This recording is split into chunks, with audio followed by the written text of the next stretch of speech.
Yeah, Caitlin's gonna hate me for this. You look like you're 12. But we're about to shave this bad boy off. I don't know why I do this because I regret it every single time, but sometimes it just gets to a point where I'm like, I don't want to fucking trim it. I just want it all off. And that's exactly what we're gonna do. Moment of truth. Caitlin is not gonna like this. I don't even know if I'm gonna fucking like this, but here we go.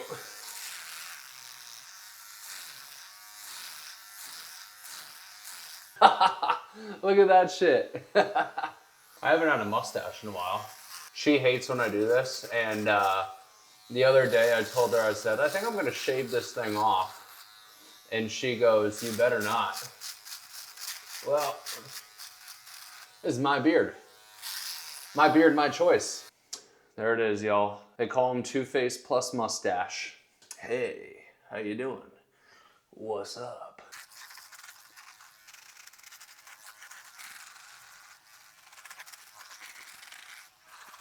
Almost done.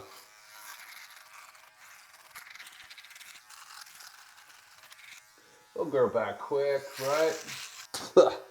I can never do a mustache. Oh my God, that looks horrible. Hey. Hey, cowboy. All right, see you later. What made Hitler think this was a good idea? Like, for real, what made him think like, oh yeah, let's do this? Again, I don't think he had many good ideas. Okay.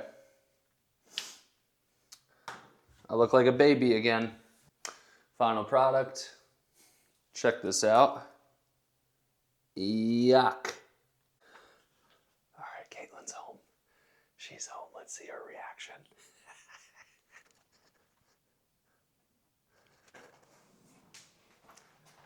No. Why'd you do that? What do you think?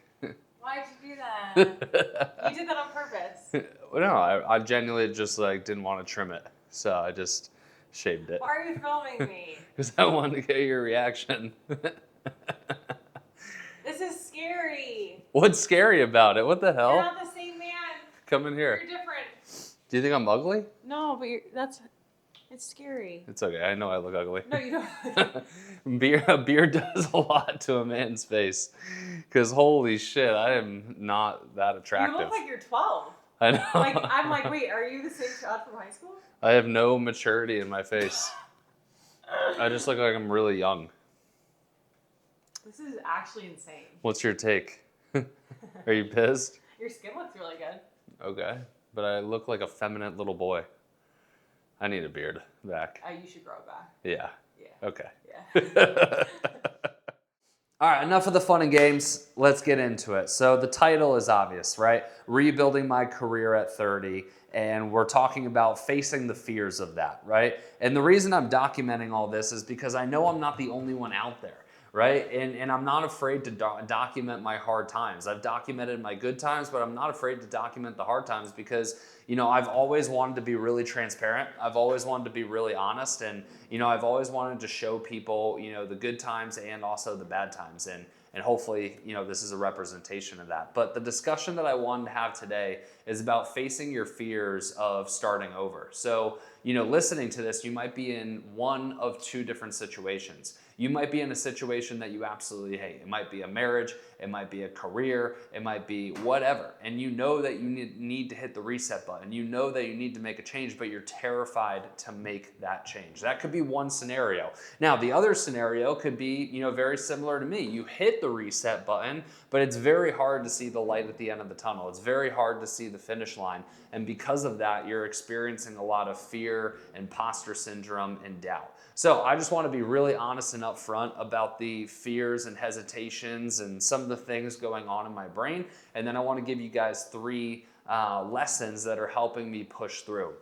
Because not to get off on a tangent here, but we're dominating, man. Like we have 56 days until we have to launch this new version of the Act First Closing Academy. And we are definitely on track to launching before the 56 days. So we're crushing it, we're dominating it, and I think a lot of the learning lessons that I'm gonna talk about are gonna be helpful for you if you feel like you're in this position. All right, so what are the fears, like what are the top of mind fears that I'm struggling with right now? The biggest one is irrelevance, the fear of being irrelevant. All right, obviously NLCA gave me a lot of purpose. It also gave me a platform to make a difference. And, obviously when those things are taken away and then you launch a business and it doesn't work out and you have to pivot and make a new business, right? The thought of like, man, like irrelevance, like I'm fearful of being irrelevant. I'm fearful of my life not having purpose. I'm fearful of getting to the end of my life and, working so hard and then not meaning anything, right? This search for meaning, right? This search for relevance is definitely my top of mind fear. And, the other one, and I know this is kind of ridiculous to say, and it's almost kind of funny how people in like their late 20s and early 30s say this, but when I turned 30, which is what I am right now, time, like you really have a better understanding of time. You're like, holy shit, 30 went by that quickly. Like I imagine like if 0 to 30 was this fast, like how fast is 30 to 60? Right? And then how fast is 60 to 90, if you can even make it to 90, right? You really start realizing like how fast time goes. So, when you're in this position, speaking on like my own testimony here, like one, I didn't think I'd be in this position when I was 30. I thought like, I'm already in a good position at 30 compared to like most and average, but like I thought I'd be even like way beyond where I'm at right now in terms of the impact that I've made in the world, and I'm not, right? So you start to question like, holy shit, like time is running out, right? So that would be another fear that I'm experiencing. So it's, lack of relevance, like, does my life not have meaning? And I'm not saying this in a way of like, holy shit, like you should be scared. Like you should be scared if Chad's gonna like take his life. Like that's not where I'm at. But like, just from like a deeper sense of like, what am I doing? What's my purpose, right? Like, am I gonna have relevance? Is my life actually going to like amount to something? That is a real and relevant fear that I am experiencing. And the other one is, holy shit, am I running out of time, right? Like, am I too late? Like that is a big thought that I am experiencing. I'm feeling that time pressure. All right, so let's get into these lessons, right? What are things, like I said, like although we had to make the pivot, although we are going to be relaunching this new business, although we are rebuilding my career at 30 years old, the rebuilding process is going really well. And I think a lot of people are either afraid to hit the reset button and they never even get to the rebuilding process, or they do hit the reset button and then they're paralyzed and they're like, holy shit, like I cannot move forward. So I want to go over 3 things that have been helping me make such a quick pivot, because I pivoted off of the sales coaching company for coaches to the closing agency very quickly. Within, I made the decision and the very next day I was working on the pivot, right? So these are some things like mindset frameworks that have really helped me, okay? So point number 1, my fear is also my driver. Keep acting first. All right, so something that has really helped me in my career is a lot of people will talk about like using positive praise as the thing that drives you. What drives me is fear and anxiety, right? So the exact same things that I talked about, the fear of being irrelevant, the fear of, time, like my time is up, the fear of like time is running out, the fear of, holy shit, you're gonna be 60 in a snap of a finger, and if you don't do anything about this, like yes, your life will not have relevance. That fear is also my biggest driver, right? And you guys know my motto. My motto is act first, right? It's act first, right? There's no time to think. Right? There's no time to procrastinate. There's no time to let your mind wander. And if you don't know what your direction is, then yes, you should let your mind wander and you should explore the depths of your mind on what you want to do. But I'm a betting man to say that majority of you know what you need to do, right? You know, if you've already made the pivot, you know what your next step is. If you haven't made the pivot yet, you know what you want to pivot to. And if that's the case, that's where the act first motto comes in, right? Because act first means, hey, don't think, move, right? Act first, take action, and figure it out along the way. The best analogy that I can give is jump out of the plane and build the parachute on the way down.